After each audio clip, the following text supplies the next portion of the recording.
il est rentré dans la pièce très discrètement. Hein. C'est notre visiteur du jour. C'est Ben, bien entendu. Bonjour Ben. Bonjour Daphné, bonjour à tous. Bonjour. Si mes calculs sont bons, c'est ma 40e chronique dans cette émission et je trouve ça quand même un petit peu culotté que personne n'ait pensé à m'apporter un petit cadeau, pas un mot, pas une boîte de chocolat, rien, pas même un truc simple, genre un bouquet de fleurs ou une bouteille de champagne dans ma loge. D'ailleurs, c'est ce qui m'a fait réaliser qu'au jour d'aujourd'hui, je n'ai toujours pas de loge.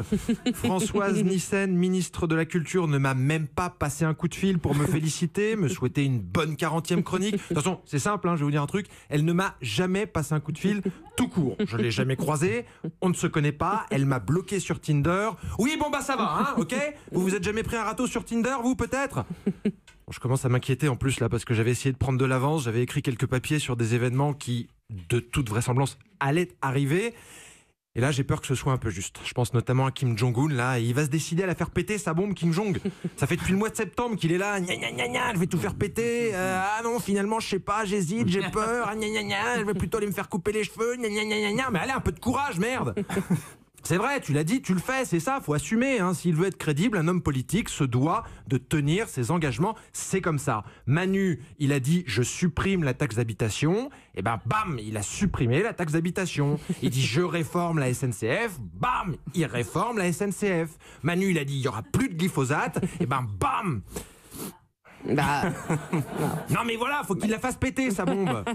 Et puis je suis sûr que je puisse faire ma chronique dessus là, c'est du gâchis sinon. Je suis désolé mais l'actualité va pas à la même vitesse que mon rythme d'écriture. Comment voulez-vous que je fasse mon travail correctement?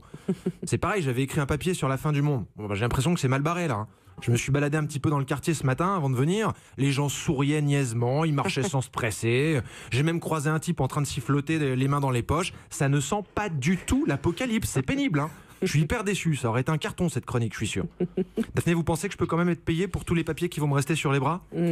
J'ai pas envie de me retrouver avec des cartons de chronique qui traînent dans mon salon tout l'été, moi. on va réfléchir. Bon ok, je me dois d'être honnête avec vous, aujourd'hui c'est pas uniquement ma 40e chronique, c'est aussi le début de la Coupe du Monde. Et j'aimerais souhaiter bon courage à Didier Deschamps. C'est vrai, c'est beaucoup de pression une Coupe du Monde en temps normal déjà, mais quand en plus on a un type qui vient de gagner sa 3e Ligue des Champions d'affilée, qui attend tranquillement derrière la porte, ça doit vraiment être insoutenable. J'imagine Zizou tranquillement en slip devant sa télé, en train d'envoyer des textos à Deschamps pendant les matchs. Coucou Didier, n'oubliez pas de mettre des buts, gros bisous. Allez Enzo, on se refait un petit FIFA avant que t'ailles au lit, un petit France-Brésil et au dodo. Tout le monde a eu très peur parce que vous savez qu'il y a quelques jours, on a cru que Kylian Mbappé s'était blessé juste avant le début de la compétition. Quand je l'ai vu quitter l'entraînement sur la civière la veille d'un événement sportif si important, moi je me suis dit mais c'est pas possible, il doit travailler avec les mêmes coachs que Gaël Monfils. Finalement, plus de peur que de mal, il sera très certainement sur le terrain samedi pour le premier match français. Bien, merci beaucoup Ben. Et oui, qui nous raconte ce qu'il a retenu de l'actualité.